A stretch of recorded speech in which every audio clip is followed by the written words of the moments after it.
Vous me connaissez, Jean-Nicolas Lacasse, prospecteur en chef sur la plateforme Mon Prospecteur. Je forme des prospecteurs depuis plusieurs années déjà, OK? Puis j'ai remarqué 3 défis, 3 challenges, 3 étapes difficiles que tous les prospecteurs doivent passer. C'est des étapes nécessaires. Donc, j'ai 3 défis à vous présenter, OK? Les 3 défis du prospecteur débutant, OK? Donc, on va commencer par le premier aujourd'hui, mais il va y avoir 2 autres vidéos dans cette série de 3 sur les 3 défis du prospecteur débutant.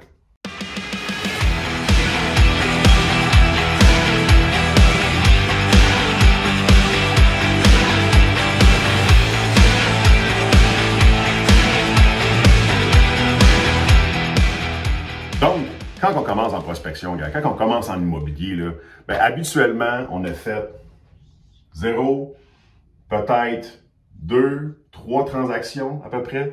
Donc là, on parle là, des gens vraiment là, qui ont fait 0 à 2 transactions. Okay, là. Donc, peut-être acheter ta maison principale, peut-être fait un achat d'une propriété secondaire ou d'un multilogement, bref. Mais on parle pour les gens qui commencent. Okay? Donc, les gens qui commencent en immobilier, okay, qui commence en prospection, je vais dire, OK? Le premier... En fait, je devrais dire plus en prospection, parce que là, on parle de prospection. Le premier défi qu'on a tous, là, le premier défi, c'est de, générer des leads. Faut générer des leads, des tonnes de copies le plus possible, OK? C'est l'essence même de tout business de marketing, de tout business où il faut vendre quelque chose, il faut générer des leads le plus qualifiés possible. Donc, quand je parle de leads en immobilier, c'est qu'il faut être en mesure de rencontrer des propriétaires, des gens à qui soumettre des promesses d'achat. Donc, pas de promesses d'achat, guys, pas de résultat. Donc, le but, c'est d'être en mesure de rencontrer, de pouvoir parler, d'échanger, de développer un lien de confiance avec des gens qui veulent ou doivent vendre leur propriété. Okay, j'ai fait par exprès pour utiliser ces 2 mots-là parce qu'évidemment, des leads, il y en a plein sur Centris. Okay, c'est tous des gens qui veulent vendre leur propriété, donc ils veulent vendre eux autres, ils sont déjà motivés à vendre parce qu'ils veulent vendre à un prix qui est intéressant pour nous autres. Ça, c'est l'autre histoire. Donc, c'est pour ça que moi, je vais vraiment focusser sur les leads de vendeurs motivés. Okay? Donc, je vais marketer, je vais trouver des informations, des data, des chiffres, des leads pour être en mesure que je soumette des promesses d'achat à des vendeurs motivés. Donc, sur la plateforme Mon Prospecteur, on a 5 types d'avis pertinents pour nous, les investisseurs immobiliers, les gens qui veulent acheter des propriétés directement des propriétaires sans intermédiaire, à des gens, en plus de ça, qu'on sait qu'ils vivent une situation particulière. Donc, il y en a 5. Succession, préavis d'exercice, les fameux avis de 60 jours, les hypothèques légales, les ventes pour taxes au niveau des municipalités, et je vais ajouter le 5e là-dedans qui est le retrait de percevoir des loyers. C'est 5 avis, 5 types de dossiers qui sont publiés sur le registre foncier du Québec, puis ils représentent tous des propriétaires qui vivent une problématique, qui viennent d'hériter d'une propriété. Bref, peut-être qu'ils ne veulent pas vendre. Peut-être. Mais je vous garantis qu'à marketer, qu'à focusser sur ces gens-là, c'est sûr, certain que vous allez faire des transactions extrêmement payantes. J'en fais depuis 11 ans maintenant et j'ai acheté 98% de mes propriétés sur les avis que je viens de vous décrire. Donc, premier problème du prospecteur, générer des leads. Okay? C'est votre premier problème. Donc là, vous pouvez en avoir, vous pouvez aller sur Centris, vous pouvez faire marcher vos contacts, Kijiji, les packs. Vous pouvez vous abonner évidemment sur Mon Prospecteur, avoir des listes de succession de vendeurs motivés. Il y a directement le registre foncier. Il y a d'autres offres de services, de bases de données pour des datas. Bref, vous devez générer des leads de vendeurs le plus motivés possible. Ma suggestion, évidemment, plus ils sont motivés, plus vous allez être en mesure de faire des bons prix, des bonnes transactions avec eux. Donc, c'est bien beau, Jean-Nic, générer des leads, mais qu'est-ce que je fais avec ces leads-là? Okay? Qu'est-ce qu'on fait avec tous ces leads-là, ces adresses-là de vendeurs motivés? Je vais te dire, bien franchement, jour 1, qu'est-ce qu'il faut que tu fasses? Okay? Je vais tout te dire dans l'ordre. Okay? Donc, ce que tu dois faire au jour 1, premièrement, fixe-toi un objectif dans le temps.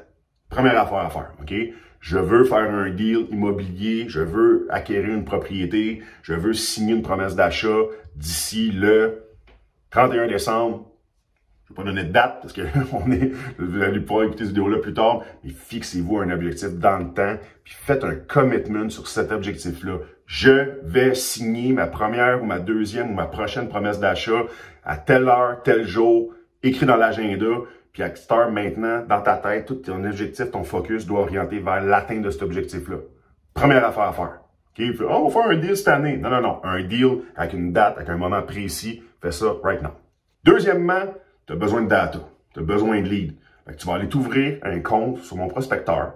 J'ai le compte débutant avec 40 leads par mois. J'ai le compte prospecteur avec 150 leads par mois. Évidemment, plus tu as de leads, plus tu as de lettres envoyées, plus tu as de portes à cogner, plus tu vas faire de deals rapidement. OK? Fait que deuxième affaire que tu fais, c'est que tu t'ouvres un compte pro sur mon prospecteur. Tu commences à recueillir des datas, des informations, des successions, des avis de 60 jours. Puis tu vas commencer à rentrer ta banque de leads. J'ai fait plein d'autres vidéos, énormément de contenu sur la prospection de quartier, sur les alertes sur mon prospecteur. Bref, une fois que tu es abonné sur mon prospecteur, ton problème de générer des leads, il est terminé, c'est fini. Ton premier problème de prospecteur débutant, qui est de générer des leads, c'est fini, on n'en parle plus. En t'abonnant à mon prospecteur, c'est ça la solution. Une fois que tu es abonné, tu te fais tes alertes. Tu te fais une alerte de 60 jours, tu te fais une alerte des ventes pour taxes, puis tu te fais une alerte des successions sur la plateforme Mon Prospecteur. Commence par ces 3 types de dossiers-là. Tu vas en avoir en masse de leads. C'est les 3 dossiers avec le plus de potentiel, selon moi, pour un débutant. Focus là-dessus. Quatrièmement, tu vas garrocher des lettres à tout ce monde-là. Le plus souvent possible, la plus grande quantité possible, en fonction de ton budget, en fonction de ce qui fait du sens pour toi. Mais c'est évident que si tu envoies 1000 lettres par année ou si tu envoies 1000 lettres par mois, ben ton résultat va être beaucoup plus rapide si tu condenses tout ça, OK? Donc, quatrième chose que tu vas faire, après avoir fait un commitment sur ton objectif, après t'être ouvert un compte sur mon prospecteur, après avoir fait tes alertes de 60 jours d'hypothèque de vente pour taxes et de succession, tu vas envoyer des lettres à tout ce beau monde-là. Donc, ça va te générer... On parle des chiffres. Okay? Fait qu'en faisant du mailing, pourquoi je te conseille le mailing en partant? Ça coûte pas cher. Ça va générer des appels entrants, puis tout le monde peut faire ça. Okay? C'est le premier funnel avec la première technique de prospection que j'enseigne au monde. Donc, par exemple, tu envoies 5000 lettres dans ton année. Okay? Tu vas peut-être pouvoir espérer un taux de retour avec des bons dossiers, 2%. 2% de retour sur ton 5000 lettres que tu envoies. Tu peux l'envoyer sur un an, sur 10 ans. Tu peux l'envoyer sur un mois aussi. Mais c'est sûr que si tu envoies 5000 lettres, tu vas avoir un 2% de retour d'appel. Ça va te donner environ 100 appels. Donc, 100 personnes qui ont reçu ta lettre et qui font « Hey, ça m'intéresse, moi, de faire affaire directement avec cet investisseur-là ou un investisseur. » Parfait. Sur les 100 appels, guys, là, faites-vous-en pas, je l'ai déjà dit dans une autre vidéo, mais tu en as un 40%, là, 40 appels sur 100. No good.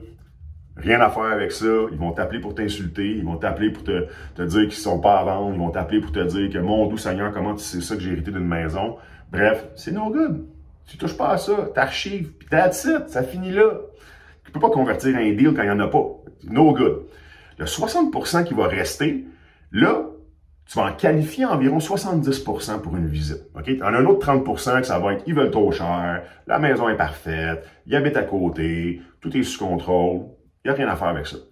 Mais 70% des appels que tu vas avoir qualifiés vont se transformer en visite. En visite. En visite de propriété. Puis là, gars, je l'ai dit souvent, mais je la répète. Tu te déplaces, tu fais du mailing, tu filtres au téléphone, tu te déplaces pour 42 visites de propriété. Tu vas faire un offre d'achat à chaque fois. Donc, c'est sur 5000 lettres qui t'ont généré 100 appels, 60 qualifiés, 42 visites, tu vas faire 42 promesses d'achat. Combien vont être acceptées selon vous? 1, 2, 5, 10? Quand je regarde mon taux de closing, de mes acquisition managers, nos rendez-vous, ma machine est tellement bien rodée que moi, mes acquisition managers vont closer, vont signer une promesse d'achat acceptée à 70% de la valeur marchande pour céder la promesse d'achat. Une visite, une promesse d'achat sur 7. À tous les 7 tables de cuisine, à tous les 7 promesses d'achat, je vais en avoir une d'acceptée que je vais transformer en deal. Pas négligeable, ça. Vraiment pas négligeable. Donc, je répète tout ça, là. Jour 1, qu'est-ce qu'il faut que tu fasses? Commitment. D'ici un temps précis, à un moment donné, je fais une transaction, je signe une PA acceptée. 2, tu ouvres un compte Mon Prospecteur. 3, tu fais tes alertes, 60 jours, succession, vente pour taxes. Après ça, tu envoyer du mailing à tout ce beau monde-là. Ça va générer des rendez-vous. Après ça, parallèlement à ça, on va cogner aux portes. OK, on va aller rencontrer ces gens-là. Tu vas envoyer ta lettre, mais tu vas aller quand même appuyer ta lettre. Tu vas aller faire un suivi à la porte après ça. Peut-être pas tous les dossiers, mais les dossiers avec le plus de potentiel. Puis le meilleur dossier, ceux avec le plus de potentiel, ceux qui te conviennent le plus dans ton territoire, tu vas pouvoir aller cogner aux portes, aller rencontrer directement ces gens-là pour encore là maximiser tes chances de pouvoir leur soumettre une promesse d'achat. Donc ça, c'est la première chose à faire, c'est ton premier challenge comme prospecteur débutant, comme investisseur immobilier débutant, génère des leads le plus possible, puis fais des actions de prospection concrètes pour rencontrer ces propriétaires-là pour être en mesure de leur soumettre une promesse d'achat. Pas de PA, pas de résultat. C'est dans l'action. C'est l'action qui entraîne des résultats, guys. Donc, go, go, go, foncez, faites ce que je vous dis, vous allez réussir, guys. Vous aimez? Vous likez? Il va y avoir 2 autres vidéos suite à celle-là. Donc, à très bientôt.